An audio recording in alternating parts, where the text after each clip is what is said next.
Welcome again to Kevin K3KTB. In my second video here, I'm going to go over the equipment that I currently have in my ham shack, as well as the equipment that I have in my my truck. First, I'd like to give a shout out to KB5 MIQ Big Boy. He's got a relatively new channel. He's been on at his channel for about a year or so, maybe a little longer. He's getting his viewers up. It's a great channel. He's a great guy. A lot of content that for beginners especially, and things that older hams would appreciate as well. With the YouTubers, you need to watch them all. You'll get a little bit You'll get a little bit something different from each YouTuber, a little bit different take on things. You've got to watch it. Some good, some bad. So be careful there. But by and large, the most part, all those YouTubers out there that I watch are fantastic, and I've learned so much from them. Well, to get started with my shack in VHF and UHF, my primary radio, well, the only radio that I do have for VHF, UHF in my radio, in my shack, is the IC2730 right there. It's a fantastic radio. It has the ability to do crossband repeat. It's 2 meter, 70 centimeter. You can have one channel scan, actually both banks scanning at the same time. What I usually do is keep the one channel on my home repeater here in Meadville, Pennsylvania. The other one, it's scanning through all of the other repeaters. I also have the 440 calling frequency and 146.52 in there as well, so I can monitor those all the time. It's great. You can pick up the people you'd like. And for the antenna for that, I have a J-pole antenna, and it works great. I need to get it up a little higher. It's a little difficult to get some of the outlying areas just because of the terrain, line of sight with VHF, UHF, that kind of thing. But I need to get that up a little higher. It's Michael Martin's antenna. I forget his call, but you can find him on YouTube. He has a lot of good content as well. KB9 VBR. He's a great guy. Wonderful channel, and great antennas, and they're actually very inexpensive. And I'm going to pick up a new one from him, GMRS antenna. So in the UHF, my primary radio is the IC7300. Like I said in the previous video, I was very fortunate to be able to pick that up. When I went for that, I went full out. I got the microphone, the speaker. How to get the speaker, right there it is. How to get the speaker, because I have a lot of trouble with my hearing. I wear hearing aids. I hate wearing them. I wear them to work. When I get home, I kind of take them out. So I got that speaker to kind of help, gets that sound right to me. So that helps. My backup radio is the IC718. It's a fantastic radio. A lot of people call these the radios that don't cost as much, cost an arm and a leg, beginner radios. There is no beginner radio. It's the radio that you can afford, the radio that you can use. Sure, the IC7300, it has a lot more bells and whistles, better filtering, a little bit better front end maybe. I'm not quite sure about that. But at any rate, the IC718 works great. A lot of times I'll get on that radio because it doesn't have the waterfall. It's more, the way I think of it is old school. You dial through, the bands. You listen and find your contacts that way.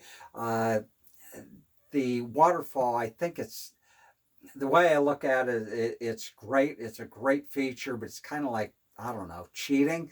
I'm kind of old school. I missed all of that with the boat anchor radios and things like that.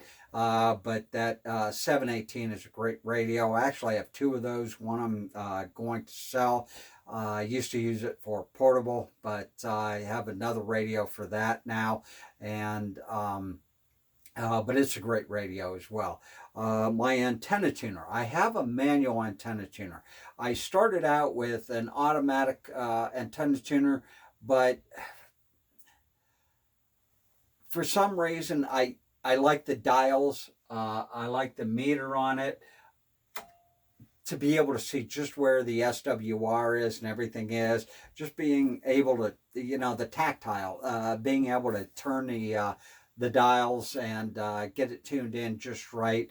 I think you get a little bit better adjustment with the tuner. With my antennas, though, I found out that some are very resonant. That I only need the tuner to touch it up, but it makes it nice because a lot of times I can just do without the tuner, go direct to the antenna, and it makes it a lot easier for changing bands, changing frequencies. You don't have to worry about touching that tuner at all. Then I also have the hex beam. With that, my main antenna with the 7300 is the hex beam.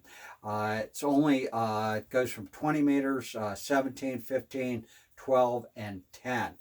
Unfortunately, it doesn't cover 40 in the hex beams. I've seen that where it does cover 40, it's basically a rotatable dipole. It's a lot larger. My DX Commander, that's my other antenna, the vertical. It covers 40, and I also have a 40 meter dipole out. It's not up quite the way I want it, but the dipole, you'll find out, vertical does have a lot more noise on it, where you switch to the dipole and it won't have quite as much noise.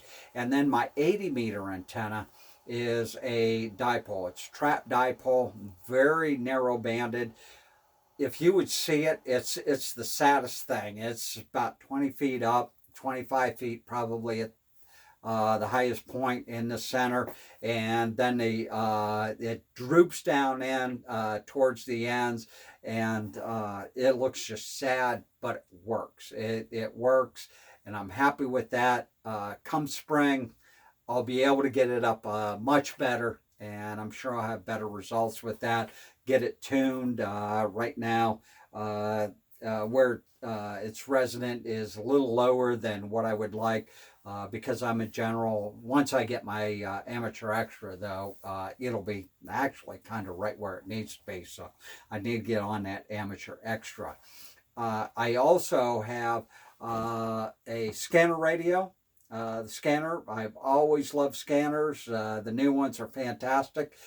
Can put everything on your, you can, I'm sorry, I'm saying again, but it's great because you can program everything from your computer. That's the way I do it with my handhelds. The IC2730, that's the way I program that. And then I also have a CB radio.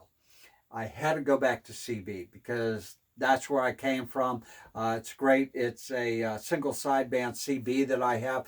And in this area, northwestern Pennsylvania, in my county, all the PennDOT drivers that plow and salt the roads in the winter, they use CB radios in their trucks to communicate back and forth to one another on channel 19. So it's great. I can get on there in the morning as I'm driving to work. I drive about an hour south of here for work, and so it's great. It can get a lot of information just from hearing those drivers, where they might need to go and touch up spots or where they need to really get. And then with the reduction in fees for GMRS radio, I have a GMRS radio as well. So I'm kind of getting into that, getting my son into that as well. Want him to get his ham license, technician ham license, but at least he can use my GMRS license to be able to operate on that. Computer, I just have a regular laptop, cheap laptop. It's great. The things I use on that are the logging. I use, let me see here. I can't remember. Okay, QRZ. I do have a QRZ page. My email is on there, so if you'd ever like to contact me for any reason, the address, it's right there. It's a great thing, but I also keep all of my information in paper logbooks. I don't trust a computer. I have to keep it in paper logbooks. I need to get this updated because I haven't done it in a long time. I always put everything QRZ and then I transcribe it into my paper logs. So I do that. Everybody has their own way of keeping the logs. I just don't test anything on the internet. It could go away at any time. Now, mobile. In my truck, I have a IC 2730 as well. It's a great radio. I have it on every time I'm in the truck, and it's great. Also, I have a CB because I used to, going to work, I used to travel two different interstates, I-79, I-80, which most people are familiar with I-80. It goes cross country. But I gone back way now, so I usually don't have that on. I always have that on. I started out, I decided I have a Zygu G90, and I put that in a truck at first to see how I'd like it, 20-meter hand stick. And I was making some contacts, and it was great. I really like this, so I said, well, I'm going to get another radio. And the radio that I picked up was the Yaesu FT891, probably the greatest mobile radio that you can get, even a base radio. You're starting out, you want to go for something a little bit less inexpensive. It's a great radio. I ordered it. I had that radio coming, and the day it was supposed to be delivered, I was in the parking lot, got down to work a little early, was sitting in the parking lot with a 20-meter ham stick and that G90, 20 watts, used the gray line. I got a guy in Japan. The operator in Japan, I told him I was only 20 watts. I was mobile, had the ham stick. Neither one of us could believe that contact. We were both 5'9" each way. The gray line, you've got to look that up. It's a fantastic thing. It really works, and it was working for us that morning. So, but now I have the FT891 in there. I would like to put a GMRS radio in there. As far as my portables, of course, the Baofeng. I thought I had one in the house here, but it's actually, I put it in the truck, my portable in the truck. But the radio that I really like, and I've used it all the time now, is my Yaesu FT60. It's a very simple radio, analog only, 20 meter, 70 centimeter. It's a solid radio.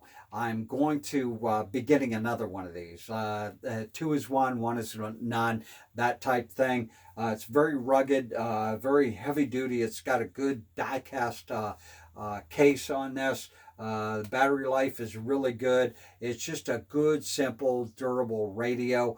I don't need any of the radios, the mobile radios that have the digital and that type thing. That's not really my thing. I like getting on the repeaters and that thing with 2 meters and 70 centimeters. Other than that, that's kind of the end of my interest. My big interest is in DX. So, but that's my equipment.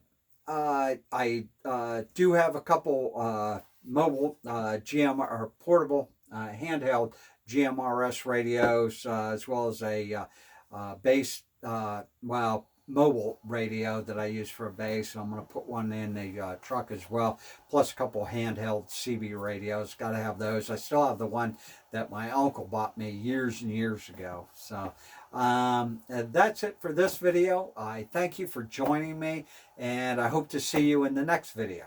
Thank you, and God bless.